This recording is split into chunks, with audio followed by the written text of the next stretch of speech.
The All People's Congress APC party parliamentarians in their press conference held last week say the BO-led government is not doing justice to the people of Sierra Leone, noting that they have failed to deliver to their promises. They also pinpointed some of the bottlenecks in President Bio's government, ranging from high wage bill, inflation, debt and losses, price increase on basic commodities, politics and governance, among other things.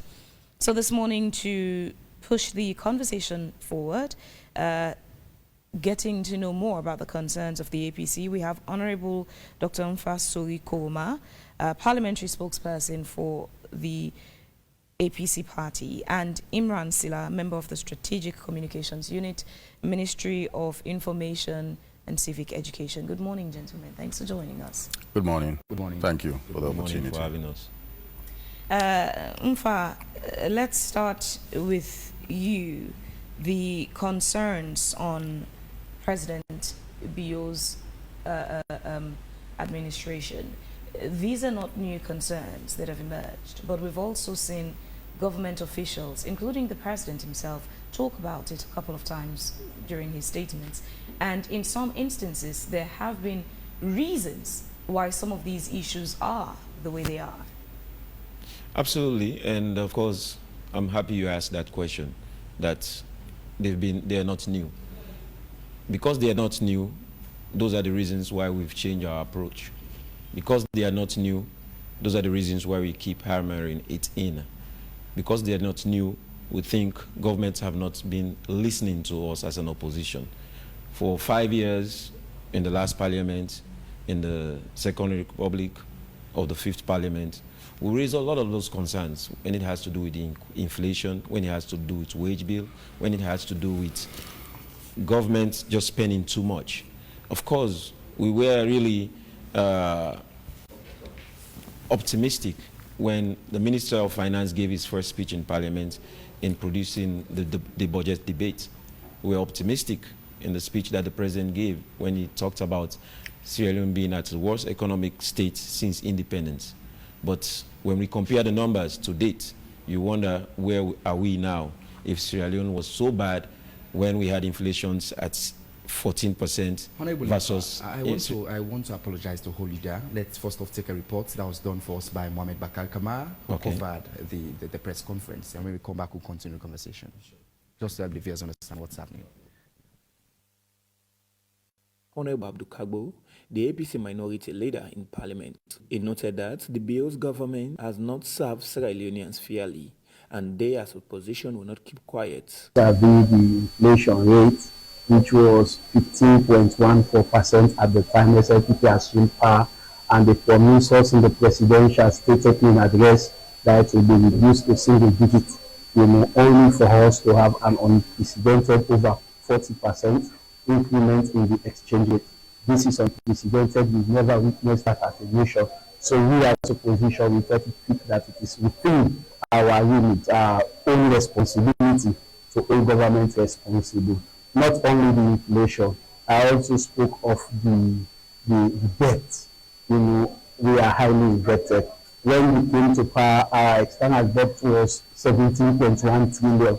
But now it is most unfortunate that our external debt is over 54 trillion. So you have to ask yourself that the other government that will succeed this government, which is APC, will have a lot to do. So we don't want to allow them to do what they want to do, and when we come to power, we have to begin all over again. So that is why, as a responsible opposition, we want to hold them very accountable for what they are doing. And quite apart from the accountability that we are asking for and the transparency in governance, we similarly are of the opinion that we should help them provide alternative solutions to the problem, because from every indication, they have run out of ideas. He further stated that there are crucial issues in the Bio's administration, which has hindered on the country's development. We have discovered crisis in governance. We don't want to be quiet about it. We want to let the public know. We know this government is not a listening government. If this government were a listening government, we would not have found ourselves where we are. Because on several occasions when bills are taken to Parliament, we give alternative views. Even when they wanted to change the currency, we offer in a perfect solution. but they just dismissed us with the back of their hand. That is why we have gotten to what we have gotten. But because of their attitude, we'll not say we'll not talk. We'll forever remain to talk and let the public vindicate us for what government has been from wanting. Providing solutions, not because we love government, but because we love our country, and our country should progress. So the alternative solutions that we are preferring is for Sierra Leoneans, because when it comes to inflation, it does not only affect those who are in SFPP, it affects our supporters in APC. When it comes to the hike of prices, fuel prices and all, it affects our supporters in APC. So we are doing this, like Mother Teresa would say, if life is not lived for others, it is not worth living. Even though there have been several concerns from the All People's Congress Party and stakeholders within the country, the APC is still keen on the outcome of the tripartite report, which they believe had a tendency to right the wrongs in the country. Mohamed Bakar Kamara, AYV News.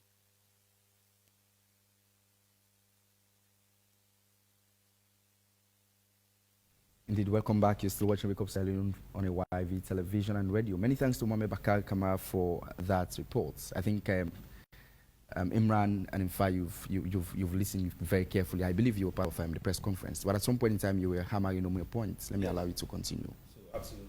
So, indeed, your report just re-echoed what I was stating, that in 2018, inflation was 14.8%. Today we are talking about inflation at 44%. But if you take inflations on a month-by-month basis, we've had times when inflation has gone as high as 56%. But the numbers we're giving you here are numbers from Bank of Sierra Leone. But if you look at other reports from the World Bank per se, the inflation rates are higher. Inflation globally has reduced. So for far too long, of course, the government complains that it is a global issue. But the problem here is we as a nation have not handled our challenges as a national problem. Because if I'm spending too much, then I need to readjust. So when we talk about a bloated budget, when we talk about a high wage bill that have gone from 2.5, that has gone from 2.5 2.5% to 5.6%, which means it has had a threefold increase. When you talk about external debt that have gone from 2.5 trillion to that have gone from 17.4 trillion to 54.1 trillion, that has gone by 3 times the number, then you start thinking, is government really doing what they need to do for the people of this country? You start wondering if the posture or the direction, is it giving the required results that will benefit us? Let's break those down. Let's start with the wage bill. In especially this second term of President Bio, we've seen Ministry of Environment. The world is dealing with climate change issues. There's a Ministry of Gender and Children's Affairs. Gender issues are sensitive globally. In what areas does the APC think probably waste or additional expenditure on the wage bill that are not relevant offices to be brought in? I'm glad you asked that question, because before the Ministry of Environment, we had the Environmental Protected Agency. Even before the Ministry of Environment, we have the Area Authority protection of even our green belt. So which means government had already programs in place to fight all of these challenges. So the question I will ask you, do you think that the people at the EPA were not adequate enough to handle our climate challenges?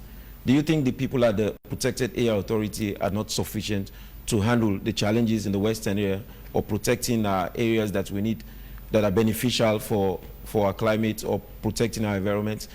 My reply to that will be, I think we had sufficient infrastructure.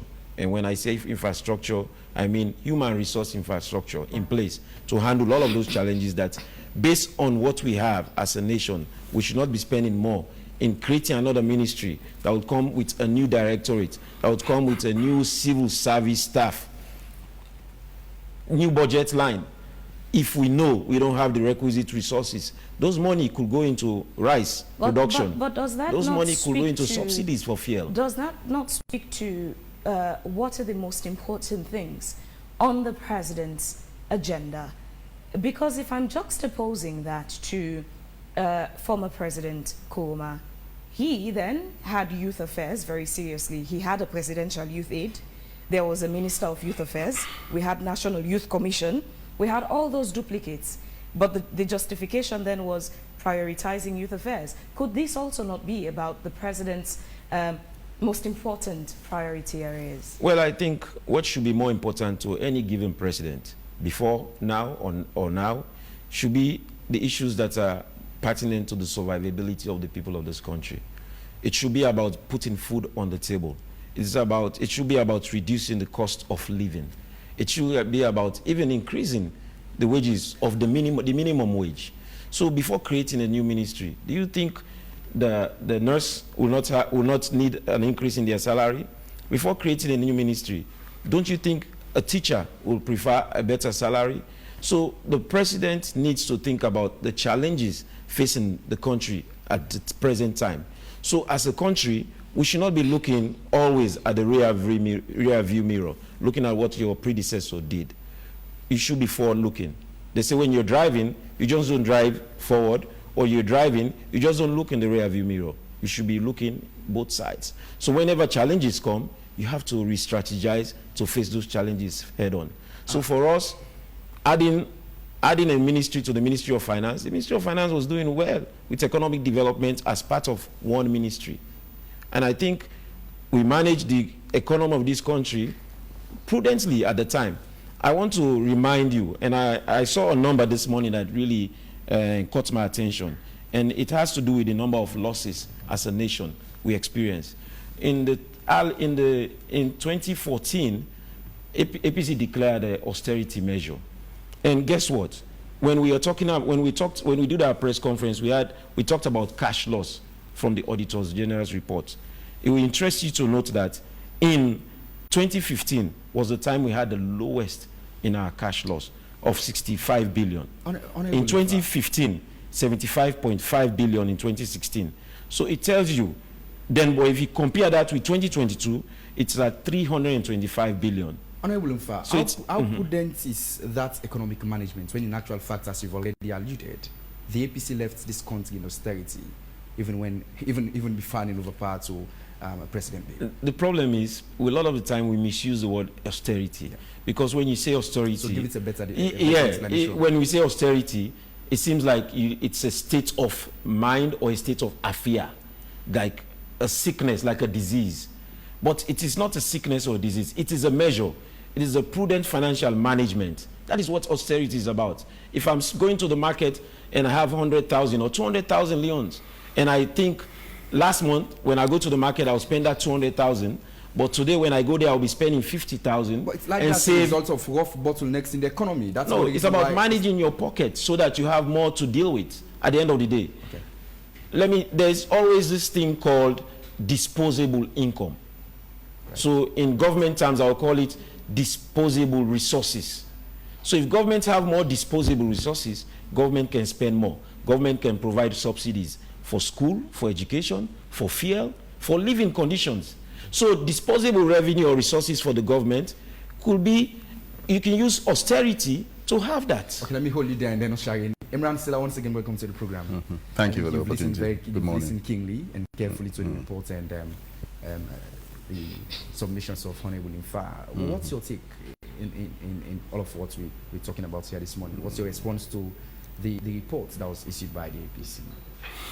Well, I followed it, and I had to go over it again last night to fully understand what are their concerns and the number of issues raised by them. I mean, I'd like to say that we should also be able to situate these conversations in a proper manner. And what do I mean by that?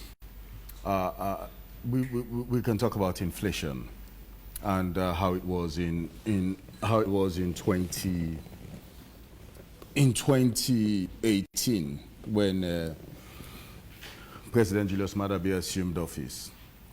And what it looked like in 2019 and 2020, the fact of the matter, and there's data to support that inflation was coming down up until COVID, right? And so I think a month or two before COVID, and there was this declaration of a national health emergency and all the rest by His Excellency the President, we had gone down to 9% on inflation.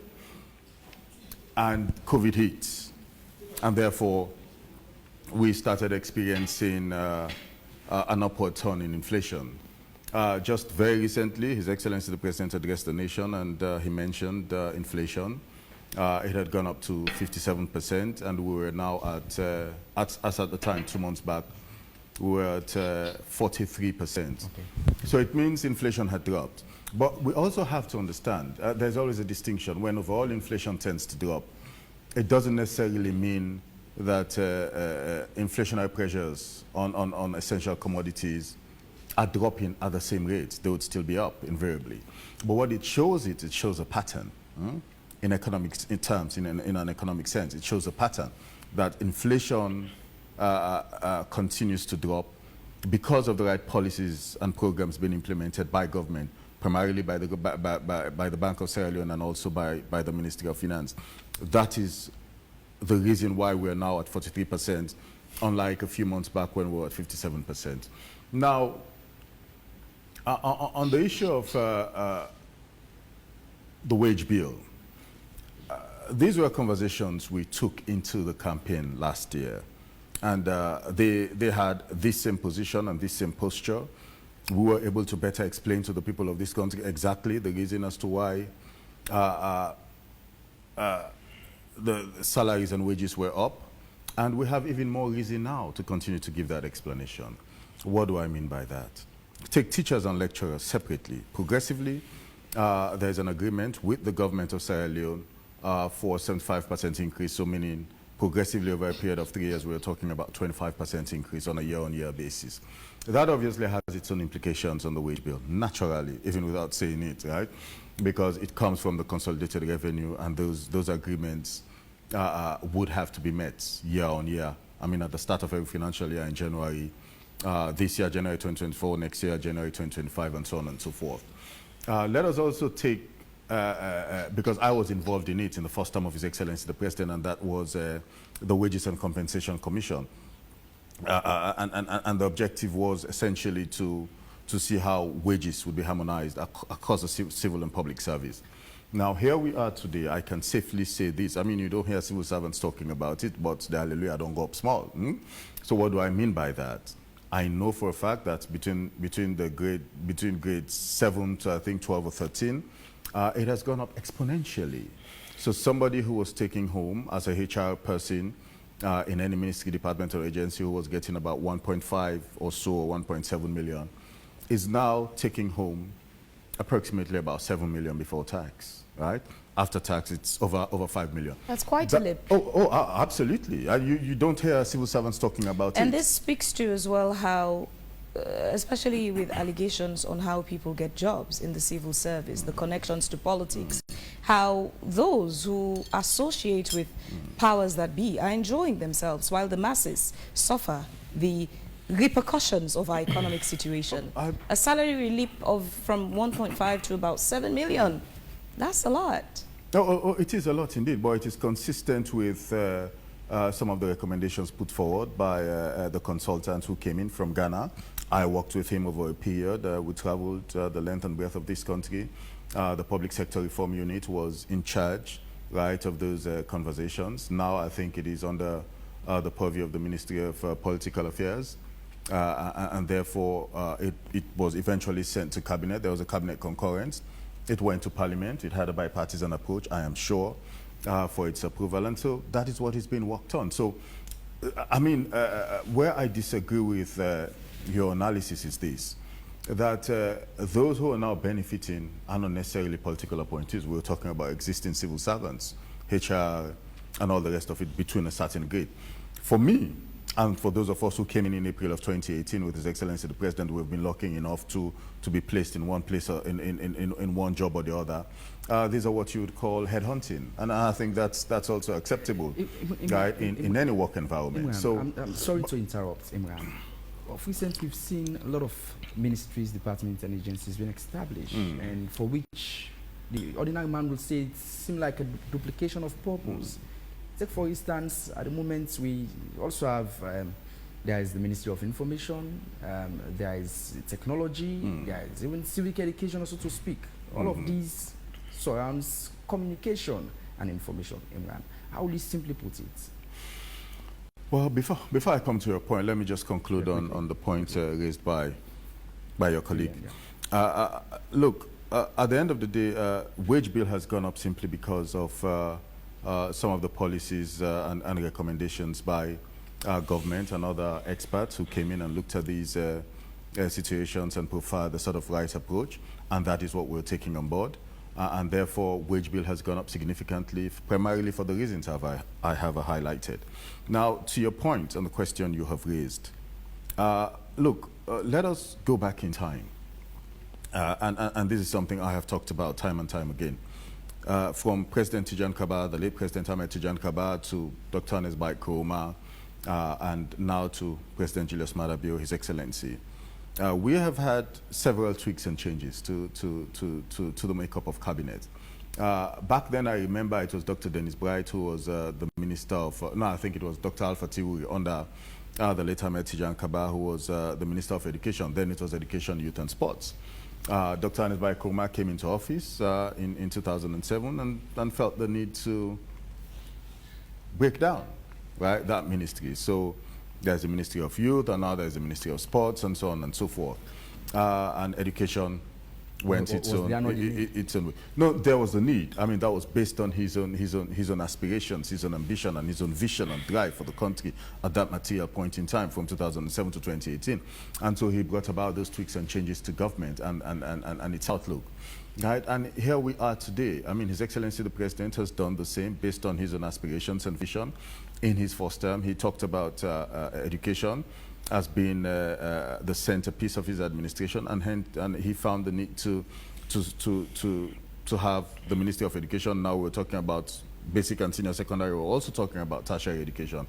And that fits into his overall objective. Let us look at what the data suggests and supports. Right? Are we in a better place now when it comes to education, in terms of enrollment, in terms of retention levels, and in terms of completion level? Absolutely.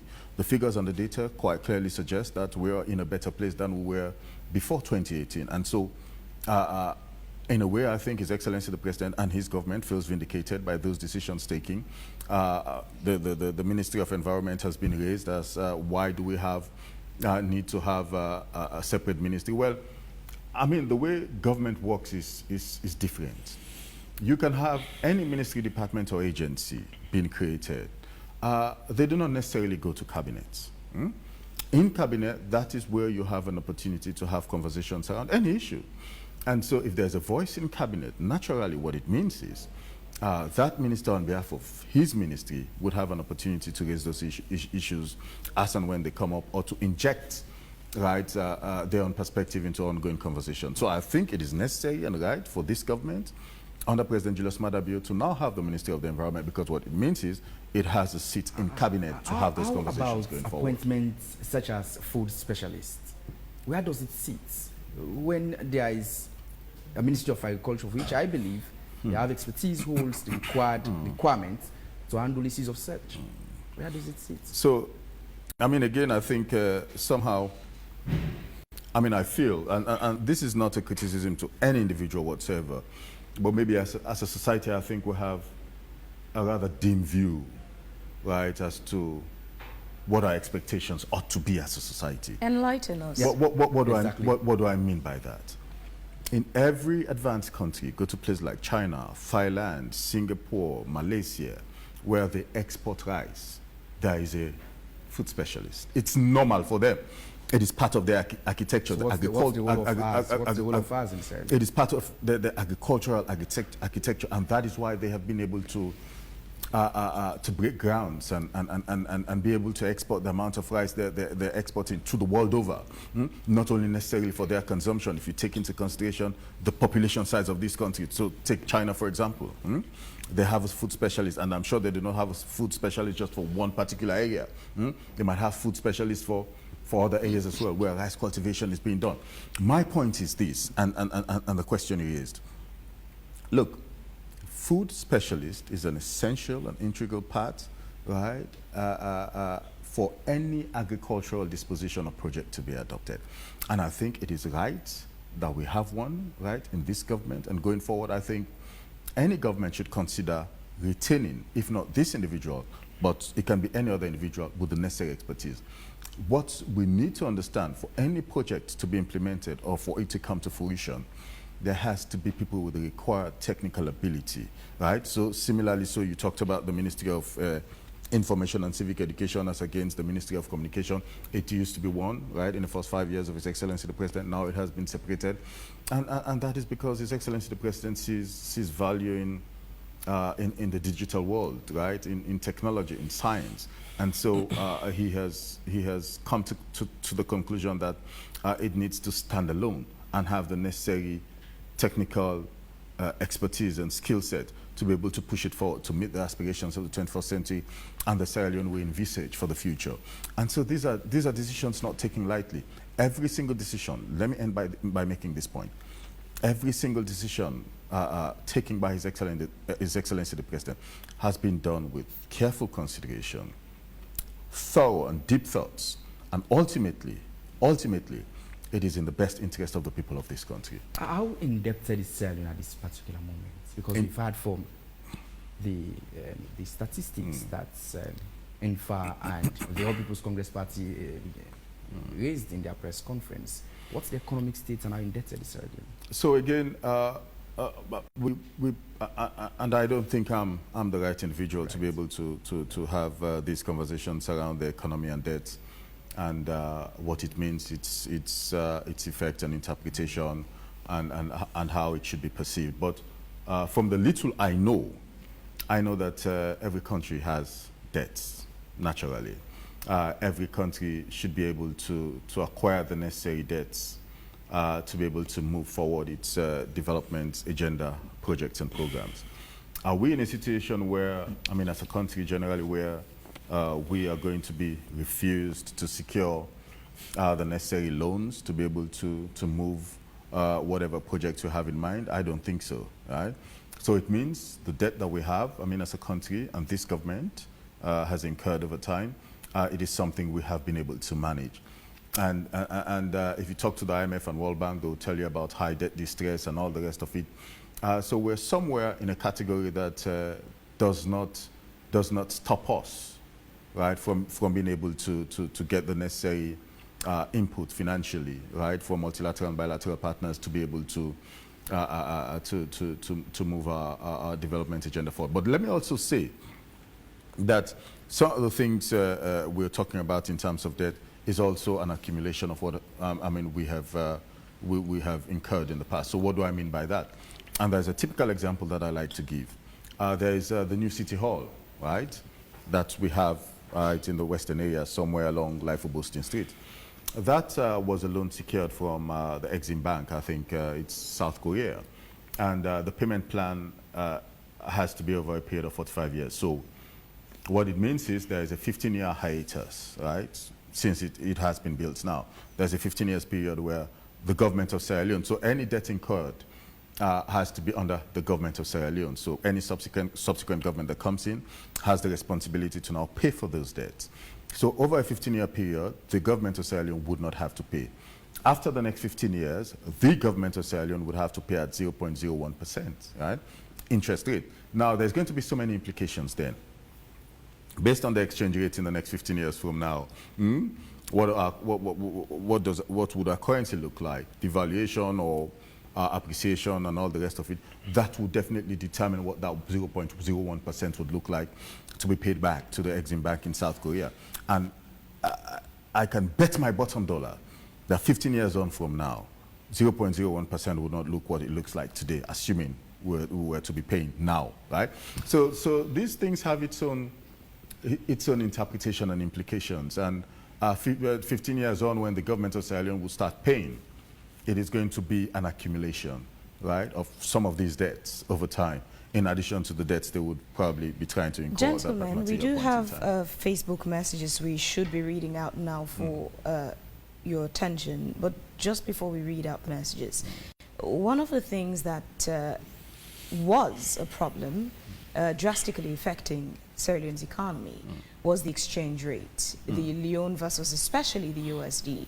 And that's also one of the things it seems the government has been getting right recently, because the USD seemed to be on a stable level for now. Yeah.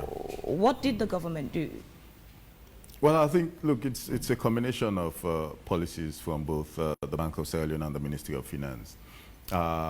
Don't forget that when we had the transition from the old leons to the new leons, and the period that was slated for the transition to be completed had some challenges, right? Or should I say fraught with some difficulties. And so that sense of instability had its implication. And we noticed at that point in time that we were experiencing a free fall. Right, but the transition somewhat after that has been smooth and stable. We have come to a point now where we only have one currency to contend with, and so that in itself inspires confidence, right, for the economy and the business sector. And so we have seen some stability in addition to other measures being taken, right, by the Bank of Sierra Leone when it comes to the official exchange rates, people being able to access foreign currency to do business for the importation of rice, of onions, and all the rest of it. So I think that has also allowed some opportunities, if you like, for stability to exist. And so we can safely now say, for over a period of 12 months, if not 16 months, we've seen some stability with the exchange rate. And hence the reason why, and coupled with the fact that inflation is somewhat dropping down, right? So we're now at, what, 43%. That has added to the stability we're now experiencing with the foreign exchange. Imran, even with the figures you've mentioned, it is still very clear that our currency, the leones, seem more like in the gutters as we speak. Because a clear analysis is a comparison between Sierra Leone and Guinea. At some point in time, the leones was 2 times the Guinean was stronger franc. Yeah. And as we speak, just a couple of days ago, I tried to procure something from Guinea. It's like 1,100 to 300 franc Guinea. It seemed awful as we speak, Imran. How would you paint this? Because look, over time, Sierra Leoneans do procure properties from Guinea. You know, business people. But as we speak, most of those who used to procure properties from Guinea, I mean goods from Guinea, they've now left with no option but to follow suit with those who go as far as China, Turkey, and so to speak. Imran. Even those who go to China and Turkey, I mean, have their own challenges also. I mean, look, that is something we have to note and acknowledge and accept. And His Excellency the President, in his address at Independence, talked about the challenges we face with the economy. You've just highlighted one. I'm sure there are several others. If we were to stay here for the next 2 hours, we can highlight many more. But the solutions are not forthcoming as we speak. But the fact of the matter, and I think part of the conversation also has to be the fact that we have sort of made baby steps, if you like. So what do I mean by that? We've just talked about stability now, right, in the foreign exchange. We've talked about inflation dropping down. Those have very little effect or impact, right, on the possibilities of private individuals being able to buy goods, right, in neighboring countries and even further away. That is something we note. But then, again, my mindset and my understanding and my interpretation would be, and that is what I would like to encourage the public to also look at, on a scale of 1 to 10, where are we today as against where we were, say, 2 years ago on the exchange rate, on inflation? If 2 years ago we were on a 2, right, that's very low, right? Inflation was going up. The exchange rate was all over the place. Let's go back as far as 5 years. Two years. Let's go 5 years. Don't even say 2 years. Let's go 5 years. 2 years on. Yeah, we can go back to 5 years. 2 years on. But just for the sake of this conversation, 2 years on, we can safely now say we're now on a 3.5 or 4. What do I mean by that? We mean unlike 2 years ago, there is some stability now, right? We can safely say there is stability with the foreign exchange. We can safely say that inflation is dropping down. And there's a thing called solution focus, right? And which is something I like to allude to. Moving forward, where would we like to be at some point in the future? That's, very quickly in 10 seconds. That's the aspiration of His Excellency the President, retired Brigadier Julius Maada. In the next 2 to 3 years from now, we would like to see stability when it comes to the energy sector. We would like to see more stability when it comes to our exchange rate. We would like to see more improvement, right, in the Leones. And these would all come about as a result of both as a result of the economic policies being put in place, particularly for the private sector to be able to generate the kind of growth we seek for in this country moving forward. I know Honorable Infa wants to respond to Sim, but nonetheless, let's take some messages on our Facebook page, and when we come back, you respond to some of the messages. And now, the first from my end is from Abbas Habib Koka Bangali. Says APC coming to power through social media attacks, boycotting parliament, supporting riots, making the country ungovernable. Some members practically involved in coup plots. We're expecting the opposition to be fact-checking Bio's government instead of APC was focusing on election results but refusing to go through the right channels. Ronald Beresford Georgestone responds to that message by saying these two parties are like the pot and the kettle, yet each one accuses the other of being blacker than the other. Both have failed Sierra Leoneans since independence, and neither of them have ever brought economic solutions to a better Sierra Leone. Until Sierra Leone can produce, manufacture, and export strengthen its weak currency, nothing will change. This one is from Usman Prince Suleiman Kavoni. Says, what would you say is the cause of increase in the wage bill? What's the increase in percentage? Abbas Habib Koka Bangali says austerity, difficult economic conditions created by government measures to reduce expenditure unless APC University gets different definitions. Bashu Lokisin Mustafa Filawa says, honestly, the government is not doing enough for the people. Osman Prince Scavoni says we should prioritize our fiscal spending to the most pressing issues we're facing in the country. Food and Drug Administration is responsible for food safety, quality, auditing, and assurance. Emily Davis says, how can we improve the economy of Sierra Leone? What roles we should play as citizens in the country? Usman Kavoni again says we should spend money on basic human amenities such as water, energy, food, hospital, healthcare, education, etc. Mosdi says, please tell us in all sincerity what has been the issues with achieving real progress in Sierra Leone. We always heard politicians talking brilliantly about their policies, but we keep on regressing. There must be a problem and as yet no solutions. Ronald George Stone says, no matter how high you increase wages, so long as inflation isn't controlled, it's like fighting against the tide. The mining, fishing, agriculture and timber sectors, if properly harnessed and transparent, can reduce inflation, and also the ports of Sierra Leone, which is a major contributor to making the economy more stable. But due to weak currency, the economy is stuck, and that's Sierra Leone's dilemma. Lastly, from my end is from Ronald Beresford Georgestone. He says, another factor is that Sierra Leoneans must pay their taxes, whether small, medium, or large-scale businesses, because your contributions will go a long way and bring confidence from investors coming into Sierra Leone. We can't cry of difficulties yet we don't pay our own part. We don't play our own part, you were saying. Mosdi says, please tell us in all sincerity. I think I've read that yes, okay. Abu Bakari says, what Iran says about the frequent, I think this person meant to say Imran. Yeah, sure. What does he have to say about the frequent blackout in Bo City? And now, Gentleman, your response. Let's start off with you. So absolutely, I'll start from austerity. APC's definition of austerity is the same dictionary book definition of austerity. Austerity, and I read, says, is a set of economic policies usually consisting of tax increases, spending, or combination of two. Tax, spending cuts, or combination of two. So what happened under APC is spending was cut as an austerity measure. Taxes were not increased during that period. But what we've noticed now in this government is spending increased and tax cut increased.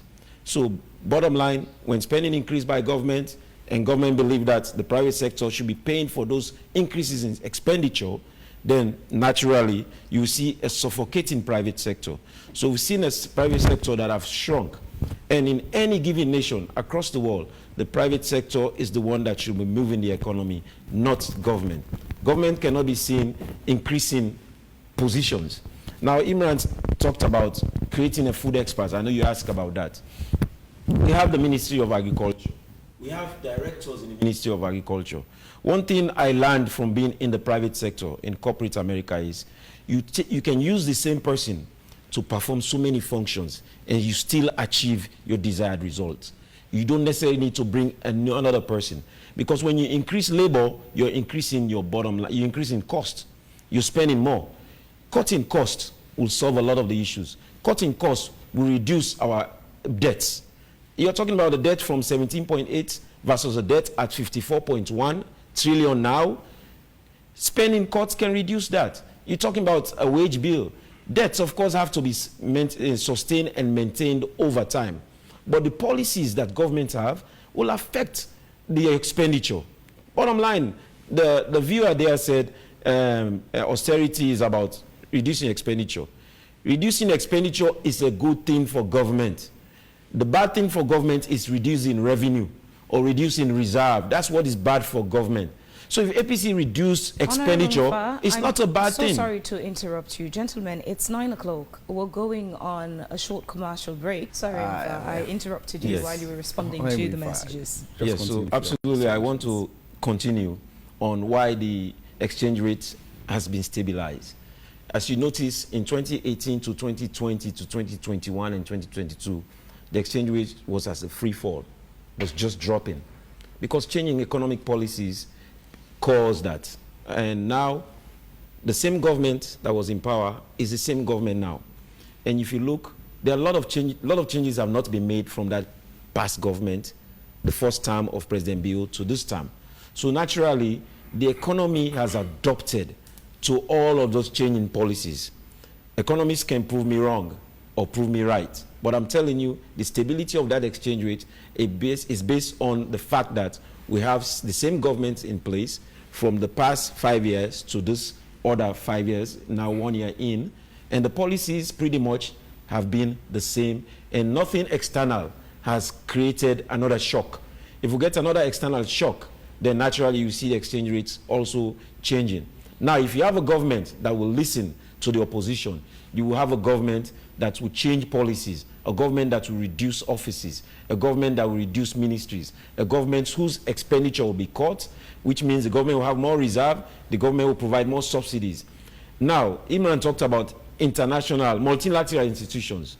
Multinational institutions, naturally, they want you to borrow and borrow and borrow, because you're going to be paying at an interest rate that will benefit them.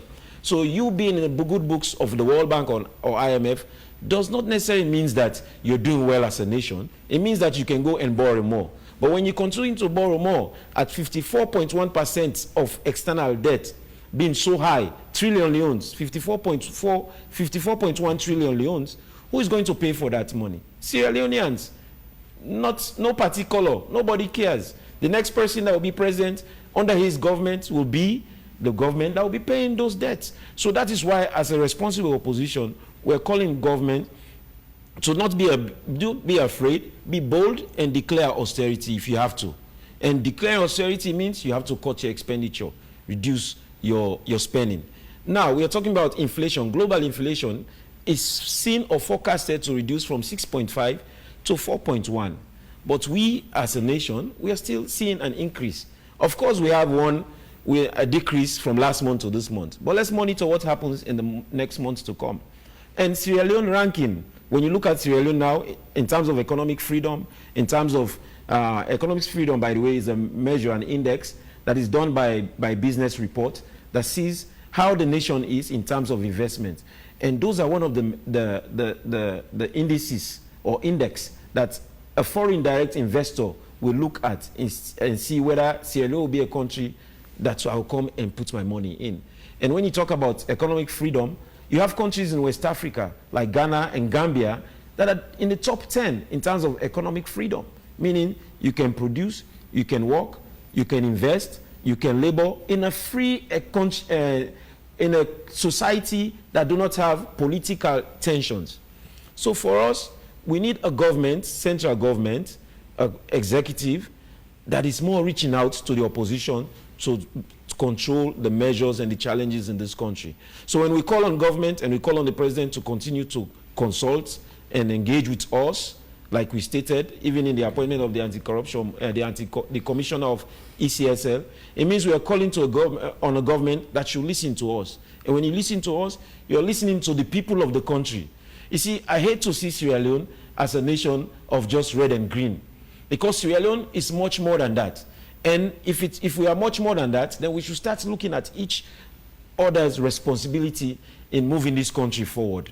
We should not be looking and pointing fingers. Like one of the viewers stated, APC, SLPP. And I want to tell you, the problem with Sierra Leone is not an APC, SLPP problem alone. It is a Sierra Leone problem. If we do not see it as a Sierra Leone problem, we can never fix it. Because when you're pointing a finger, 4 fingers are pointing at you. So us as a nation needs to start thinking about how we can change the narrative. Because let's say you come with a third party, there will be Sierra Leoneans also. APC, they are not foreigners, they are Sierra Leoneans. SLPP, they are not foreigners, they are Sierra Leoneans. So the problem in Sierra Leone is a Sierra Leone problem. But also what is critical is the policies that governments have. So that's why we should not be comparing ourselves with developed nations. They have more banks to their they have more bucks to the money. They have more power in the banks. They have more money. They have more resources. They are managing their resources. They are going to low-income countries or developing countries and harnessing their raw material, transforming it, adding value to it, and sell it for a higher cost.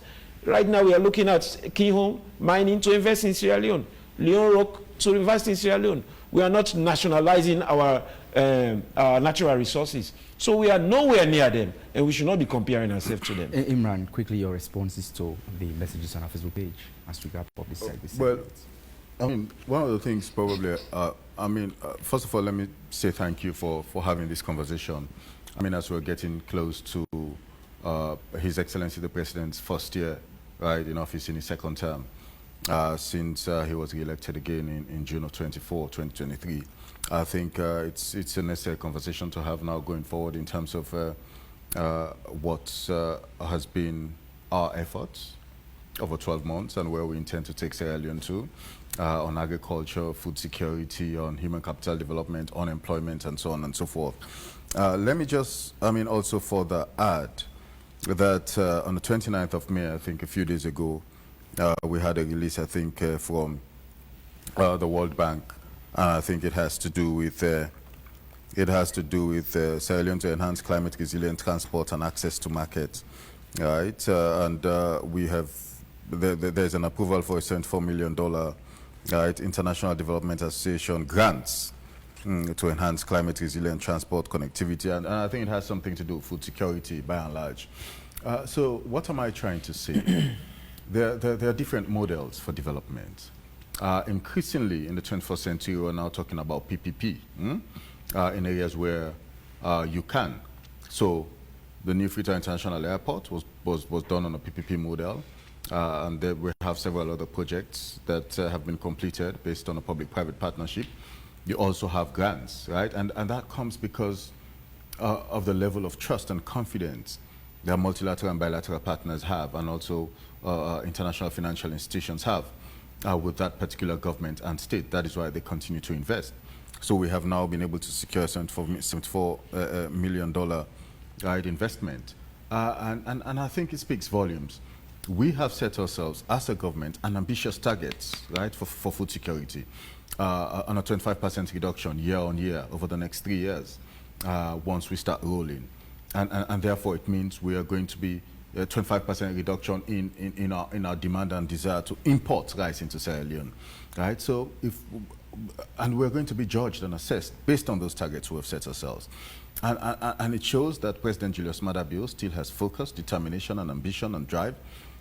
He's still been able to galvanize and bring together the international community, multilateral partners and bilateral partners, right, as he continues to roll out his agenda and policies and programs, all in the interest of Sierra Leone. That is why he has gone to South Korea, right, to meet with the government, but then also have several meetings on the fringes of that conference, right, to be able to attract the right investment for Sierra Leone. Now, having said all of that, I do accept and acknowledge, and His Excellency the President has talked about it, that yes, we have challenges in Sierra Leone. Yes, we're still faced with economic pressures and problems. One of the things I've learned, and not by any means, I mean, my understanding of economics stopped at GCO levels from 5. And all of what I have acquired over time is by sitting down with the technical experts at the Ministry of Finance or talking to other private individuals who are economists by profession and have a thing or two to pass on to me for me to be able to understand. So when we say inflation is dropping down, it does not mean that inflationary demands on essential commodities has dropped, yeah? And so we would continue. So even for America, they talk about inflation now having dropped to about 3%, thereabout, right? There's still concerns about inflation on the price of essential commodities in the United States. It's still up there, yeah? And I think that is what we're experiencing also. I mean, this is a developing country, different from a developed country, obviously, right? But then there are those concerns. And look, the only way to fix, government after government have tried several approach and adopted several policies to be able to address the economic challenges, which has been perennial, and that is something we have to acknowledge in this conversation also. But what we are doing now is to say, look, we cannot be spending 250 million, 300 million US dollars year on year to be importing essential commodities into Sierra Leone. We have to be able to have the right infrastructure and investment in country to be able to make those productions for ourselves, yeah? And I think on the private sector, I think Leone Rock has done a beautiful thing, which they did some weeks ago, and His Excellency the President was there, which is to invest, to be able to transform the raw materials into secondary products, thus, I mean, giving us much more revenue, but much more value, right, for our minerals and natural resources. And I think, so there's a clear focus by President Bio. There's a clear drive by President Bio. We hope and pray, right? I mean, the opposition included, because they are part of government also. We can talk about the executive arm of government for as much as we want to. They're in the legislature. They're also in councils. I mean, one of the things I had Andrew Lavalley talking on 99.9 as I was on my way coming to your studios, and he was talking about decentralization, right? Making sure that local councils are able to get the much needed revenue to be able to accelerate development. And that is what would bring, I mean, in his view, much more stability in governance and togetherness that we need and desire. We're all on the same page, myself and Infa. I've known Infa, right, not for a long time, but I regard him as a brother. Right, I mean, I understand his concerns. I understand the fact that he needs to be able to articulate his views based on what his party's position is, and that is something. I mean, if you're living in a democracy, you have to be able to tolerate and appreciate. At the end of the day, I'm sure his intention and desire is for Sierra Leone to move forward, and that is exactly the desire of His Excellency the President and this government. And so let us continue to have these conversations. We take on board some of the points expressed. His Excellency the President has alluded to those at some point, right, in time, right, in his conversations with the Sierra Leonean public. And let us continue to look for the solutions, right, to be able to move Sierra Leone forward. Imran, as you just informed the public, the President is currently in Korea. So how has the constant travel of the President yielded the required dividend? I mean, I think so. I think so. So again, I'll give you an example. At the height of COVID, Ghana, as a nation, was down under. Right? They were literally looking to the World Bank for bailouts to come out of their economic woes and be able to stabilize. We did not get to that point. Never did. Never have. Right? And Ghana is being regarded as a middle-income country. Right? So not necessarily developing. They have moved one stage up. We are projected to get to a middle income status by what, 2030 or so, 2035. But then they still have had to go to the World Bank to ask for a bailout. Help us, do our come on, help with us stabilize things. Otherwise, we'll go down on that completely. We did not get to that point. We have been able to pay salaries, manage the economy, right? We had a quick action economic response program. We're still able to invest in education. We're still able to invest in healthcare. We could talk about maternal mortality, infant mortality, immunization going up to about 90%, maternal mortality, infant mortality dropping down. So despite all of the constraints we faced, yeah, we were still, and that is because, to the question you asked, that is because His Excellency the President has been able to move around the world. Nobody goes to South Korea for fun. Nobody wants to travel to South Korea. So I remember in my early days, early parts of 2018, 2019, I was offered a trip to China, and I began to ask, but we think really me for go to China? Why for Sudan 9-10 hours in a flight? 24 from Ethiopia. No, just the one from Ethiopia for go China. I mean, no. That me no one go under. No one go under on a rich day. That is nothing against China. I'm sure it's a beautiful country. A lot of people have gone there and have come back and have they explained to me, saying, a fine place. You will find yourself if you get the opportunity for going. I mean, nobody travels for fun. His Excellency the President has been to Vietnam. Who leaves Sierra Leone to go to Vietnam for what? On which holiday? He has traveled because he has found the need to travel to go out and rebrand and be able to explain. This is a competing world of so many competing interests. Every nation has a representation in those meetings. If you want to be able to attract the right investment and attention and focus on Sierra Leone, right, with the resources that are floating around, you have to be there yourself. Now, you said that you go make your case for yourself. But if you go power joy, you go sit down, you send your plate, you say, let them go out rest for you. Buy a crowd and a crowd for you. Eh?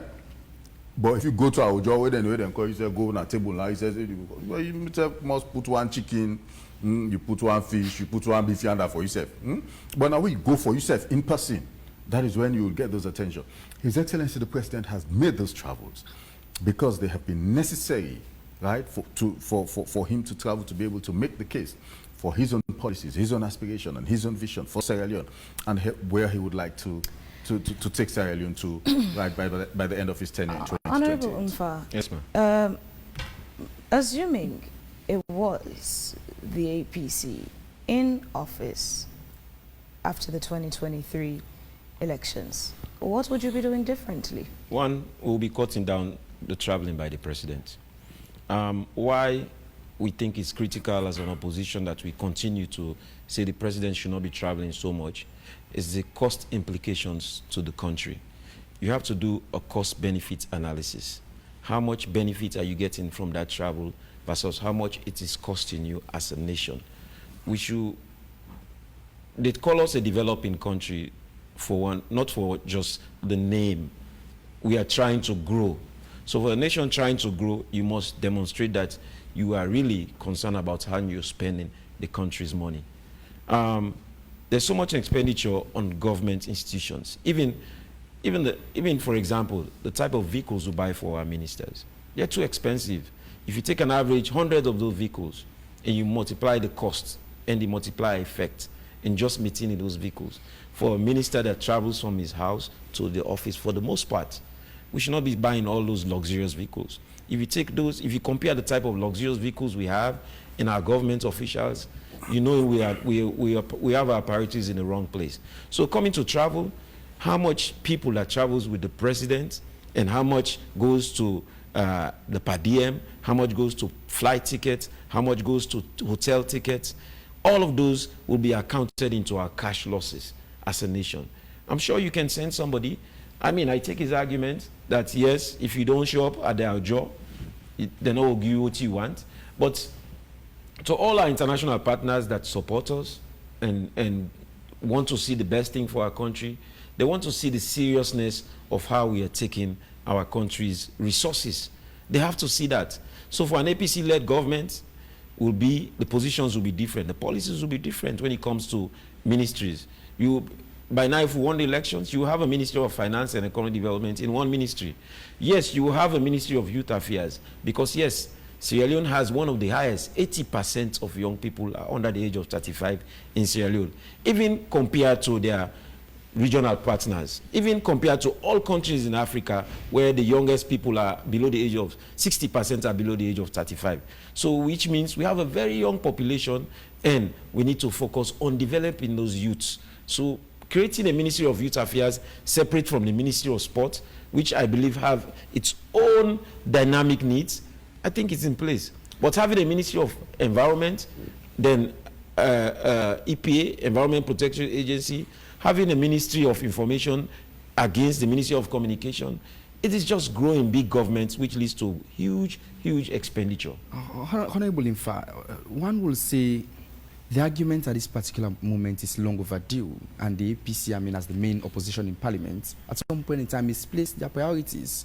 You know, instead of addressing issues that has to do with the public interest, of course, our interest, the bread and butter issue, but rather the party focuses on issues that has to do with their own personal interest or whatsoever. Well, that is the more reason why we started with these press conferences. Because if we do not have press conferences, you will not have our positions. If we don't come out and tell the public what we are doing or what we are against and our position on certain things, then what will occupy the media space is the negative news. Like you said, we've spent time on personal interests.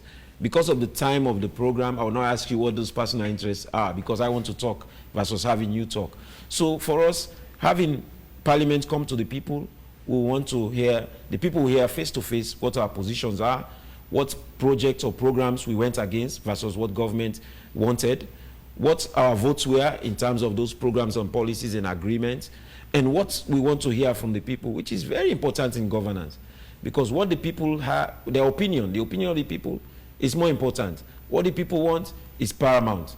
So sometimes government will have priorities, but government should be prepared to shift government priorities to meet the needs of their people. And I think that is why it's important that you have a listening government, not a government that think, this is my policy, these are my programs, let me go by them. And I just wanted to share with the public that we just received this performance audit report on the distribution of water supply in the Western area. In the coming weeks, we'll talk about them. We'll see how government has spent the money on water. We're all struggling with water in Western area. In Calabar Town, for example, we don't have pipe-borne water. And can you imagine, most areas in the eastern part of Freetown do not benefit from pipe-borne water. By the way, I used to stay in Calabar Town, but nonetheless. And we have so many water wells, right? So we're coming to the public on those issues. So not that governments do not get support, not that government do not have money sometimes given to them, but the misappropriations of those funds, which means you're not having your priorities right, you're not doing things that will benefit the populace, you do things that you egotistically believe is the right thing. So sometimes you have to listen. And when you listen, you will be a people-centered government. Imran, you justified President's trips. On curiosity, when President makes it for public lectures, particularly Harvard, who foots the bills? So again, I think naturally when the president travels on official assignment, whether statutory invitations like the one he has traveled for in South Korea or to China, definitely the state has a responsibility to incur the cost. So, but let me how profitable is it to the nation when the president travels for public lectures? So that's the point I was coming to naturally, because I mean I sense there was a reason why you asked as to who foot the bills. Look, when you go to, whether be it a university or a conference, it is about how much social capital you're able to gather in the process. That is what you're able to leverage on over time, right, for your development aspirations as a government. So, for example, going to a university, ordinarily you start to think, oh, well, which person they go to now university? Why you want to go talk there? If I'm invited to a place like Harvard to go and give a public lecture, right, I'm hoping, right, that not only am I going to give a public lecture, but that is where you have a critical mass of individuals who have their own connections outside the university. These are people who've served in governments before, right, in their respective country, right, and have now gone back to the university to form that critical mass, right, where they put for opinions or lobbyists and all the rest of it. Is that what to be able Harvard to is? Influence. Say again? Is that what Harvard University is? Oh, every university in the West. No, it's not only Harvard. I'm talking about every university in the West. Once you go to any university and you're being invited, right? Those are people who, I mean, you'd hear this used to be a former Obama staff or whatever and all the rest of it. They go back to universities, they go back to academia. They go there and form that critical mass. They become lobbyists. They have their influence. It's not because they're not serving in a republic, because when Democrat comes, Has the those who benefits serve in to tend those move. public lectures of the president justified the expenditure the country has had to incur So for the president to make it to those public lectures in person as opposed to virtually? So over a period of 6 years, you also want to take into account of all the president's travel. I mean, what does public lectures account for? It is 0.00001%. So, I mean, let us put that right into this conversation also and get the context right. And so my point is, more broadly, for all the invitations he's had and all the travels he's had to make, he has done so conscientiously, right? Making sure that every single one of those travels would provide him an opportunity to be able to leverage more social capital. Even the clean cooking, where we have Kande Kole Imkela who talks on climate change and renewable energy.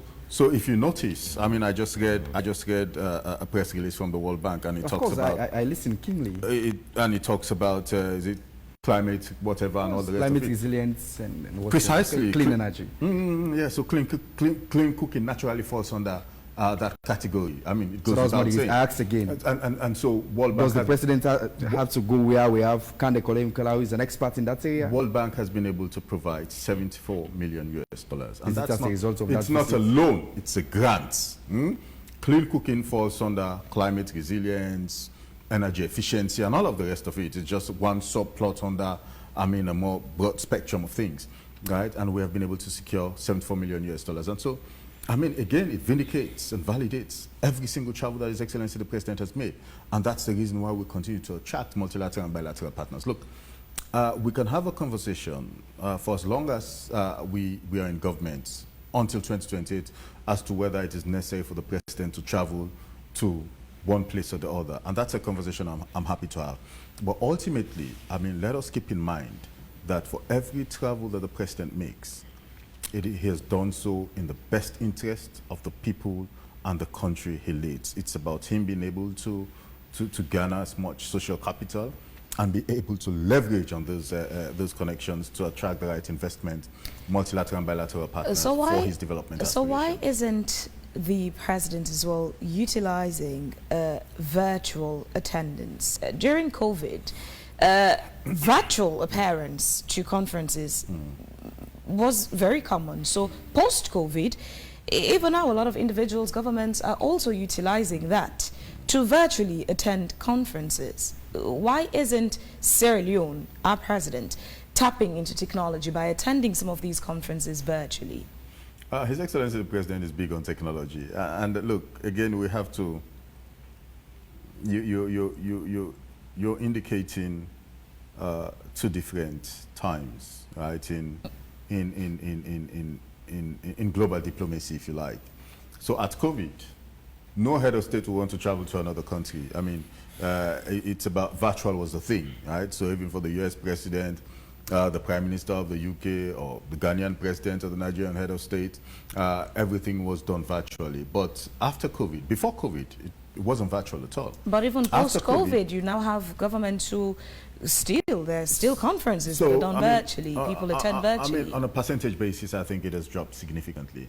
So you now have heads of state traveling, right, to those meetings now in person. In South Korea, for example, other African heads of state are actually there alongside His Excellency the President to attend the South Korean African Summit. Yeah?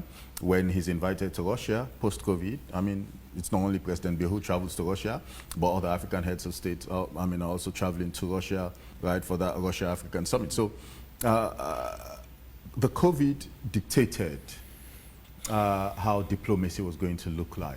And I'm sure we need to commend the world and the globe because they wanted to be innovative, that we cannot sit back and not have these conversations because of COVID. We need to continue to dialogue. We need to continue to have these conversations. And so technology and virtual meetings became the thing. right post-COVID. I mean, the world has gone back to reset, right? It's what I would call its natural default setting. You now see heads of state flying across the globe to be able to attend those meetings in person. So it's not only His Excellency the President, but other heads of state. The perception of the ordinary man is that people travel because they want to make money. And so is the case of the President. He travels because he wants bumper per diem in his pockets. Is that so the case? I really find it hilarious, ridiculous, funny. And I have to say I'm bemused. I'm thinking of Adekunle King, who's the resident minister of Northwest. He had a late brother, Leone Morgan, and he was just very colorful. So I'm just thinking of the words he would naturally say when a question like this comes up. Now, but then on a serious note, let me say this. I mean, how does a president travel because of per diem, looking to put, well, come on, President of the Republic of Sierra Leone, let us not reduce the office of the president to that level, that president they travel for per diem. Now we, and others them, now for the travel. But is he not giving per diem? Now for the travel and they look for per diem, it cannot be the president of the Republic of Sierra Leone. Is he not giving per diem? I think so. No, confirm. Is he not giving a per diem? That is not the point. No, the point is just confirm that. No, but that's separate. Let us not connect it to. Is that a yes or a no? Everybody travels with a per diem. So, good, continue. So that is not even the question, right? Because somehow it's like there is now a nexus between the president in per diem and the fact that he's traveling. Now, look, I talked about, and I said this earlier, and you asked me to explain, that we sort of seem to have, I think it was with respect to the food specialist, right? And I said, we sort of have a very dim view, right, about society, right, in terms of we expectations, right? And that is what I see coming through again, that somehow we begin to ascribe we president, or any president. I was in opposition. In all the things I said about Anesbai Kuruma then, I never connected him to per diems and travel. And he traveled quite a lot also. Not because too much, for me, it was about policy, right? It was about his approach to government, right? And even that, I felt constricted, I felt restricted, I felt limited because I wanted to stay on the issues and not go personal. So I think, you know, let us have an inflated opinion, rightly so, about the office of the president and not begin to ascribe per diem to the president in travel that he's only traveling. Look, well, he's the president of the Republic of Sierra Leone. Even when he sits in Freetown, if you know how the structure and the system works, for every head of state, since President Tijan Kaban, the introduction of multi-party politics, every president, first thing in the morning, has a disposable income that comes to his office. Every head of state, every morning, as a matter of priority, right? It is being sent in by the BSL. Right? His personal handlers handle that money. He doesn't even get to see it. He has a disposable income. It comes to the office of the president. So you need for travel again, forget disposable income as president. You know, let us have a more, which I would like to say, constructive and engaging conversation around the office of the president rather than reducing the office to... It's constructive in its sense. The problem is we live in a very poor nation. And when you lead a poor nation, you have to be cognizant of what you do for that poor nation. So if president's travel is an issue, it's because we live in a poor nation. If the president was footing his bill, traveling in and out of Sierra Leone, no Sierra Leonean, even you will not be asking that question. You don't worry. He can go on his own. If he's saying, let's say the impress that he was getting, say, Sierra Leoneans, my daily impress, I'm going to use for travel. Which means you can be in Sierra Leone or you can use that money for travel. But if you're getting a daily impress and you're traveling with another money, and all is going into the auditor's general's report. And when they go to hotels, the cost goes there. And even when they went to Lebanon, there was a receipt that said the bill was denied by the hotel at Lebanon. Those issues will emanate. And I think that is why the public is more critical about those issues surrounding the president's travel. I don't think it is because we have a dim view. It's because we have a struggling nation. We don't have money. We're always asking for help. And we should be more responsible with the people's money. There's a Nigerian that became rich, became a billionaire during the COVID pandemic because he started planning meetings. His name is Tobe Awotona, I believe. He started planning meetings wherein you can schedule a meeting online and meet online. So your suggestion that why can't the president go virtually, I think that is in place. Because if he has a statement to make in that virtual meeting, everybody will hear from him. And he will still be in the meeting without being physically in that meeting. So I think it should be considered by the president that I don't have to travel all the time. And it can be a statement by him in public. Say, hey, I value your money, and this is what is going to be my policy towards traveling. And if I'm getting a daily impress, I'm going to put that money together and pay my way, and I'll reduce the amount of people that will go with me, or I will not even go. I'll be on a virtual meeting, and I'll represent Sierra Leone. And during the meeting, I will tell the people there, I'm not here physically, because I want to save my country's money. Trust me, more people, even international partners, will value your presidency. A former president of Tanzania made that mark when he said no ministers can travel on first class. And he even reduced the amount of ministers that will travel. Magufuli, I believe, professor. So our positions sometimes speak big, huge volumes. It's not because the money is there, you should use it. Like my brother was talking about the amount of money grants that is coming, about 78 million from World Bank. Yes, 74 million. 74 million. It's not because the money is there, we should use it lavishly. We can be more prudent with it as well. We can be more frugal in spending those resources, because Sierra Leone is a very poor nation. We must accept that. Until we start investing in our natural resources as a nation and not depend on a foreign entity to invest on those natural resources, we are a struggling nation. Of course, we appreciate what Kinho is doing. We appreciate what Leone Rock has done. But it doesn't mean that Sierra Leone should not, as a country, share in that investment. I want to see a Sierra Leone where 50% of that investment is coming from our government versus all of it coming from a foreign entity. Honorable Imfa, there is already a report there, which you've, at some point in time, you showed to the public. But the question is,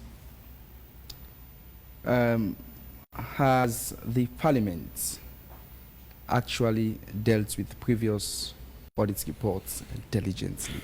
I know you ask rhetorical questions there, because the public knows that we haven't. The public knows they've only laid them and we've not debated them. But we have a new deputy speaker, and he's a man that I believe in, and I believe he will do things differently. Why I'm referring to him is because he's the chairman of the Public Accounts Committee, which is one of, if not the biggest committee in Parliament that deal with the accounts of government. And he's the one with the sole responsibility to ensure that we debate Auditor General's report. Was your party also concerned with regards to the core institution in terms of those reports? Absolutely. We've raised those concerns severally over the 5 years. And at one point, the former deputy chairman of the committee was kicked out of the committee because he raised those issues, because he was probably expected to go to dance with the tune of the committee. And that was Honorable Aymara. He was kicked out of the committee, and he was replaced by an independent, actually an MP from the NGC as a deputy chairman. But he had to stand tall for the people of this country, because he knew that what was happening in that committee was not the right thing. So we hope that the chairman, who doubles as the deputy speaker, will do things differently under his reign. We have more messages on our Facebook page. We'll just read them out for your response. I think the first one here from Mosdi says, please ask Imran whether President does not trust in his ministers and government representatives like ambassadors to properly represent, or, as he puts it, to secure some meats on the plate. Bangura Alpha Y says, Imran is comparing foreign policies to that of Sierra Leone's. You need to take into account the difference in their economic situations. For example, justifying the appointment of a food expert without considering its financial implications on the country's wage bill would mean we're not sensitive enough as a nation to understand the real situation. That particular appointment could have been... This one is from Krobo. He says, why should our president receive daily impress when he gets paid monthly? Bangura Alpha Wise again says, I smile seeing Imran struggling to justify the president's unnecessary travels. Abbas Abib Koka Bangali says, all the correct ideas when in opposition. I think he's responding to, is referring to Honorable Imfa. Sheku Kauri says, the reason why the president is traveling is because he's making money off it, Per Diem, There's one thing I can tell many people: stay away from both APC and SLPP. Since 1961, they've been deceiving us Sierra Leoneans, and up till now, they keep doing it, and they can't even provide one of the 5 basic amenities of life. All they're good at is blaming each other, and the reason for that is to distract the people whilst they are looting our resources. Ronald Georgestone says, now Sierra Leoneans, you see how much power a president carries while he receives nothing, not even social economic benefits to assist the most needy in Sierra Leone. Marcus Leby says, good morning, AYV. The president attending conference virtually does not give him leverage to meet other world leaders to discuss developmental issues. I think I'm having issues with my internet, but just you can take some more. Okay, more of those messages. Someone here is asking, okay, what is the president's per diem? Okay. How much does the president this receive? one, So quickly from my end, is from Swissman. Swissman, he says, Imran, I don't think what you're saying is necessary. Thinking about the cost of living in the country since the time when President Bill has started traveling till today, please tell us the difference and tell us about the cost of building materials, food, and medical facilities. Even water is not available in the country. Talk less of fuel price instead of wasting resources on President and others. Why can't we use the resource in food, water, fuel, medical, and increments on salaries, etc.? So it's Abbas Bangali who says, how much is per diem for president? Would limit it to those messages to give you enough time to respond. Yes, indeed. You can respond to Go this. first. Either of the two will take. You have limited At some point in time, time, it wasn't fine. Now it's your turn. Start off. Yeah, go first. Yeah.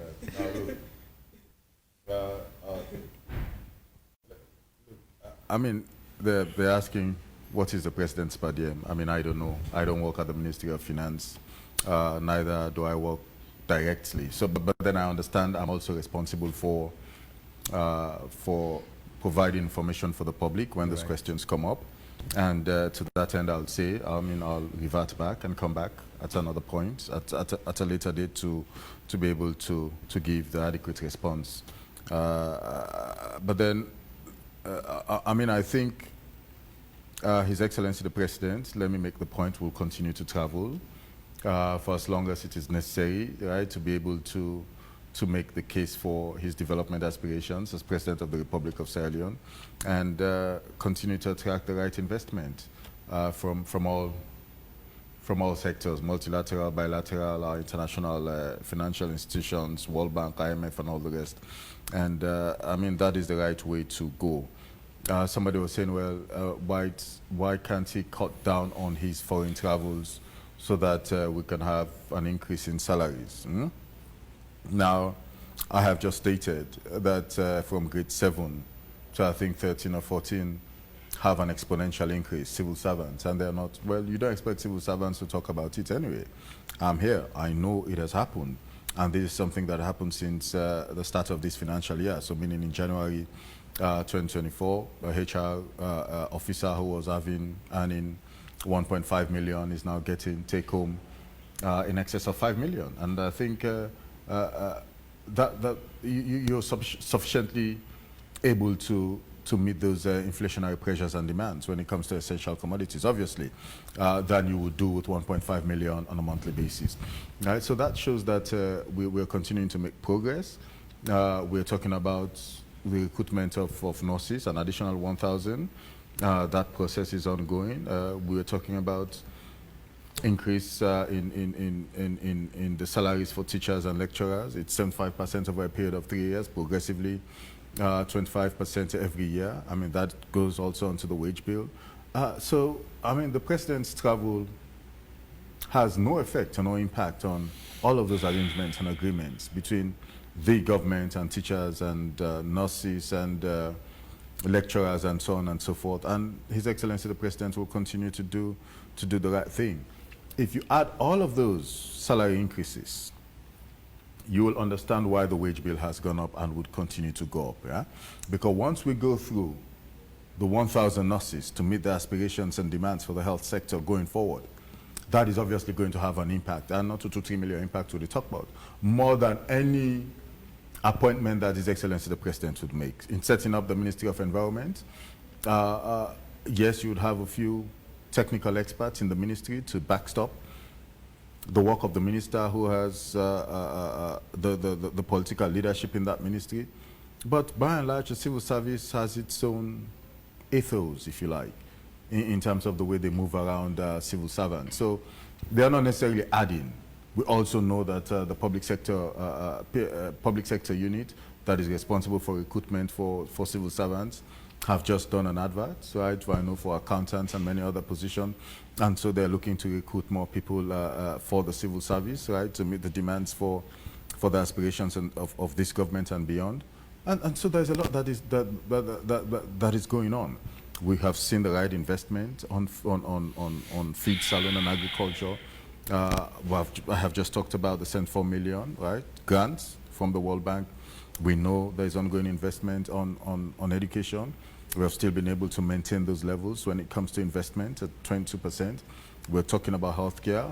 We did see the Austin Demby, the Minister of Health, signing an agreement of partnership for exchange and expertise back and forth between Sierra Leone and the Republic of South Korea. So look, we still continue to make the necessary progress, right, and continue to take those steps to move forward. Ultimately, we have set an ambitious target for ourselves as a government on every one of those big five that the President has talked about, which is now being captured by the medium-term National Development Plan. And that is something we'll be judged by, right, at the end of his tenure as President of the Republic of Sierra Leone, when we go into the next elections in 2028. And let me leave, or probably, well, not leave, end on this note. In the early parts of 2018, when His Excellency the President was interviewed, and he was talking about the economic challenges that we face, he said, I know things are difficult for my people. He said, I understand this, and that is why I was elected as President of the Republic of Sierra Leone. He said, I wish to be judged in the end. He said, not the beginning. Right? Work is still ongoing.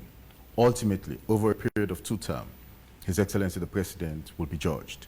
And I'm sure and positive that history will be kind to him in this country for his efforts, right, to meet the development aspirations of this nation. Yes, Honorable Mfa, your response to the messages. Of course, I see the viewers are curious about the President's Per Diem.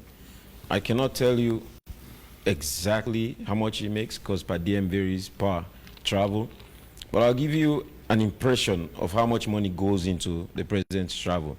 Like, for example, there was some time in May when he traveled, and this was the year 2022. And when the President traveled, so many payments have to be made. Like this one is a payment of the Sierra Leone Embassy in Addis Ababa for special logistics for the President. That amount was $15,000. For a special impress for UNESCO pre-summit for President Bio, that amount was $48,000. Payment of hotels for his President's visit to France, that amount was $45,000. And for that month in May, all the travels amounted to $144,382. So it gives you an idea. There was another one when he traveled with the First Lady. I think what we've seen that is different pretty much in this second time, that the President doesn't travel too much with the First Lady. Both of them, their impress, their Per Diem was $35,000, and that was when they went to the First Lady entourage to Kenya. So $35,000 each. So it tells you that these monies do add up. And for a poor country, we cannot keep telling the people that the President will continue to travel. The President has to listen to us. We want him to try that for just 1 year and see the difference and see how much we will lose in terms of money or how much we will gain. That amount of money, you can put it into rice production. Now he wants to feed Sierra Leone. Why don't he stop traveling and feed Sierra Leone? But the President himself has alluded to the fact that he will continue to fly. Yes, so we want him to feed Sierra Leone. And that is really, really a very good flagship. Because any given country after, any given president after him should be looking at how we can produce and feed our people, how we can grow what we eat, or how we can eat what we grow. If no president thinks about that, then you're not ready to change or solve the problems of this country. Because our first problem is about what we eat. When the drag man grab that morning every day, now what did they eat? When the party left in our house every morning, now what did they left for chop money? Because we have, for example, we cannot even boast for sustainable electricity. So you cannot even have plazas where they put in a fridge for 1 week or 3 days. In the US, now Koreans will eat every day. Because when you cook today, you cook your plazas for that weekend day. Sometimes for the 2 weeks, you don't get for cook again. But we cook every day in Sierra Leone because we don't have sustainable energy. So now, if you cannot provide sustainable electricity, at least let the food in the market be affordable. So we want him to cease and reduce his travels and see how he can feed Sierra Leone. Because in the next months, if he cannot feed us, after 1 month, now it's almost a year, and we're going to 2 years, if he cannot feed us, we wonder if it's really, really true that he wants to feed Sierra Leone. Many thanks to you, Honorable Mfa and Imran Sillah, for your time this morning. Just to get the public in tune, that we also invited the Deputy Speaker of Parliament, Honorable Ibrahim Tawakonte, but he's unavoidably absent. I don't think there has been any excuse as to his absence in the studios this morning, but nonetheless, this is where we end Wake Up Sierra Leone for today. But again, I just want to congratulate again Rodiga on a very good public relations for Sierra Leone. I am still thrilled. I feel good about myself. I feel good about being a Sierra Leone, yes, because yes. At that stage, to just shout Sierra Leone, it's quite a lot.